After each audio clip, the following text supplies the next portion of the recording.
It had been half an hour since we started driving. The building owner said we were almost there.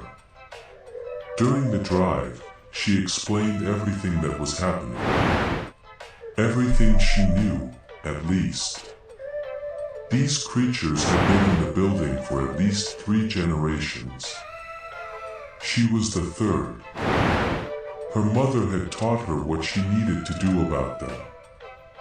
As far as she knew, they could live for years without eating. But that didn't mean they wouldn't eat. And they only eat people. Of course they do. I said sarcastically when she explained that part. They were attracted to the sound of water. She didn't know why they had this kind of behavior, she just knew it was that way. And they are active at night, more specifically between 10 p.m. and 4 a.m. That is the reason those rules existed. She called me stupid for not following them and for not trusting her after breaking them. In that moment, I understood how dumb I had been. I asked why the creature didn't eat me when the creature was right in front of me, and how exactly it would eat without having a mouth. She said she didn't have a full answer for that. First, there are different types of creatures. The one I saw was a scarven. Scarvens only spy on potential prey when they hear water. And they mark them. The reason they only do that to people who look at them, she doesn't know. But she knows that not looking works. And they do have mouths. But they're in their chests. I shivered a bit hearing that part. The second kind of creature are the echoer. They can take the form of a person, imitate some words, and copy some simple movements, like knocking on a door. I asked why he wouldn't just enter the room, and how he got into the bathroom. She said echoers are not the strongest. In fact, they're weaker than a normal person. They rely on ambushes to catch their prey. That is why he wanted me to answer the door. The way he got in is stranger, and seems almost impossible. All the creatures have the ability to crush their bones to fit into small spaces. Very small spaces. Echoers take this to the extreme. And they have access to the pipes of the building. She pulled over when she finished explaining that part. We were at a house in the middle of the forest, at least 2 miles away from the nearest point of civilization. It's a house for these special occasions. You'll be safe there, she said while getting out of the car. We started entering the house. There was a stone wall at least 6.5 feet high. Step exactly where I step. There are traps here, and you don't want to lose a leg. I was starting to understand what she meant about this house being for this occasion. The whole house was one big trap. The front door had some kind of fire and gasoline trap. As we walked upstairs, I saw some bear traps, and something that was present in every part of the house. Salt bags. We entered a room at the end of the hallway. The space was full of salt bags. The door had that same fire trap on the inside. In one corner of the room was a workbench. There were some toy guns on it, which made me a bit confused. She grabbed one of them and started explaining. So the only thing I didn't mention yet was the salt. The creature's skin is like an amphibian S, so it's very sensitive. One of the most effective things is salt. And why did you have to put salt on me? I asked, kind of worried. When that scarven scratched you, she started answering. It passed you some kind of venom. Those boils were the reaction to it, and they work the same way as their skin. It's through those boils that they can sense and smell you. If the boils are damaged, they can't. For some time at least. Speaking of which, she grabbed one of the guns and pointed it at my chest. I looked at her, confused.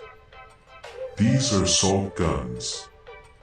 We need to put salt on your wounds again. A chill ran down my spine as I remembered what it felt like last time. But I didn't have a choice.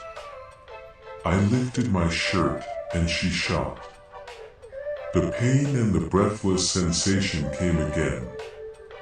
But I was able to stay standing this time. Here's what we're going to do. You need to leave the country. You need to have at least an ocean separating you from the creatures. Otherwise, they will find you eventually. I was caught off guard. Leaving the country felt so rushed. But I had only made bad choices until I got here. Again, I didn't have a choice. Okay, but I need to grab my things, and I need money to travel as well. I said, trying to stay calm. Here, take one, she said, handing me one of the guns. So this is the plan. I'm going to your apartment to grab everything you need. You'll stay here. It's safe, but you can't leave. Tomorrow morning, I'll take you to the airport. All right, okay, I said, still a bit surprised at how this situation had escalated. In about 3 months, you'll be able to come back. I'll be in touch the whole time. All right, wait in this room. I'll be back in about an hour. When she finished, she went through the door and left. I grabbed a chair near the workbench and sat down. I heard her car driving away. I held the gun tighter, still a bit afraid. It was the first time I was alone after all this. After half an hour, the boils had grown again. The initial fear I felt turned into boredom. I was starting to feel trapped in the room. But I was too afraid to disobey the orders. I had already done that once, and it hadn't ended well. I grabbed my phone and started watching some videos. Another 30 minutes passed before my phone rang. She was calling me. Don't leave the house. She screamed. I could hear that she was out of breath. It sounded like she was moving through water, like in some kind of pool. In the background, I could also hear that sound. That high-pitched wheeze. A pack of them. Only leave when the sun rises. Don't even think about leaving earlier. Don't leave, I heard her voice again, but now it was distant, mixed in with the creature's sounds. Don't open the door no matter what. I heard the original owner of that voice say again. Suddenly, a very low, guttural, yet piercing scream came from the phone. Then all the other creatures screamed as well. And then I heard that same scream. But outside the phone. This last one came from the woods. I will, a loud, horrifying scream cut her off. Then the sound of the phone hitting the water. The next screams came muffled. And then the call just ended. I heard another scream, and then an alarm. The screams continued for a while. Then I smelled smoke and burned flesh. I gripped my gun tighter. I was surrounded. Trapped. I heard a few more screams throughout the house, and the sound of traps being triggered. I just sat where I was. It was 2:47 a.m. I just had to wait until sunrise. I had the salt. I tried to tell myself that everything was okay. At 3:32 a.m., I heard a scream. The loudest so far. It came with some kind of explosion. It caused the lights to go out. Everything is dark now. It's 4:29 a.m. The scream stopped. But I can hear their steps. They're breathing.